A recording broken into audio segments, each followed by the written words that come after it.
এই জুলাই গণঅভ্যুত্থান নিয়ে কেউ যদি চেতনার ব্যবসা করে, এই জুলাই গণঅভ্যুত্থানকে বিক্রি করে কেউ যদি আঙ্গুল করে কলা গাছ হয়, তাদের বিরুদ্ধে আমরা কথা বলবো, রুখে দাঁড়াবো। কিন্তু জুলাই গণঅভ্যুত্থানকে কেউ কটাক্ষ করবে, তুচ্ছ-তাচ্ছিল্য করবে, আর আমরা এটা মুখ বুজে সহ্য করবো, এটা হতে পারে না বন্ধুগণ।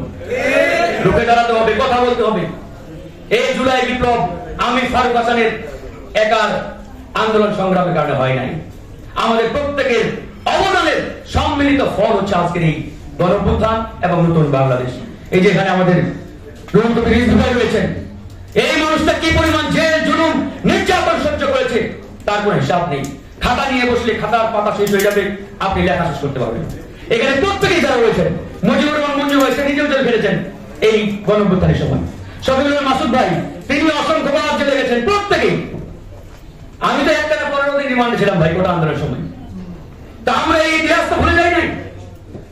ছাত্রলীগ বারবার হামলা করেছে আমাদের উপরে, বারবার সকালে হামলা চালিয়েছে, কিন্তু আমরা বিকালে বিক্ষোভ মিছিল বের করেছি, দমে যাইনি। কারণ আমরা বিশ্বাস করতাম যে আজকে যদি আমরা দমে যাই তাহলে এই যে প্রতিবাদের ভাষা, এই যে প্রতিবাদের আগুন, এই আগুন ঢাকা বিশ্ববিদ্যালয়ের মাটিতে নিভে যেতে পারে। আর এই প্রতিবাদের আগুন একবার নিভে গেলে এটাকে জ্বালিয়ে আবার নতুন করে গড়ে তোলা অনেক টাফ, অনেক কঠিন। তো সেই জায়গা থেকে আমরা এই আন্দোলনকে চলমান রেখেছি, জিয়ে রেখেছি, ধরে রেখেছি। তারই ফলে আজকে এই জুলাই গণঅভ্যুত্থান, জুলাই বিপ্লব, নতুন বাংলাদেশ, এই নতুন বাংলাদেশে আজকে আমরা একটি উর্বর সময় পার করছি। বিশেষ করে ডাকসু, আজকে যারা ডাকসু নেতৃবৃন্দ রয়েছেন, আমি মনে করি ঢাকা বিশ্ববিদ্যালয়ের ইতিহাসে এই ডাকসু যে একটি উর্বর সময়, উর্বর একটা সুযোগ পরিবেশ পেয়েছে, বিগত কোন ডাকসু এরকম উর্বর পরিবেশ পায় নাই।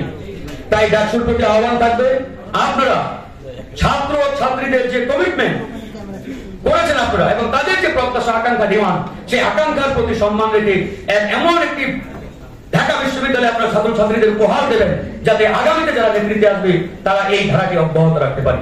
এটাই আহ্বান থাকবে।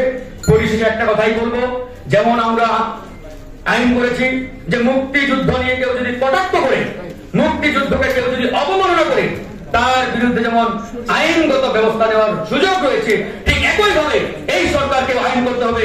এই জুলাই গণঅভ্যুত্থান নিয়ে কেউ যদি কটূক্তি করে, তুচ্ছ-তাচ্ছিল্য করে, তাদের বিরুদ্ধে যাতে আইনগত ব্যবস্থা নেওয়া যায়, এরকম একটি আইন পাস করতে হবে।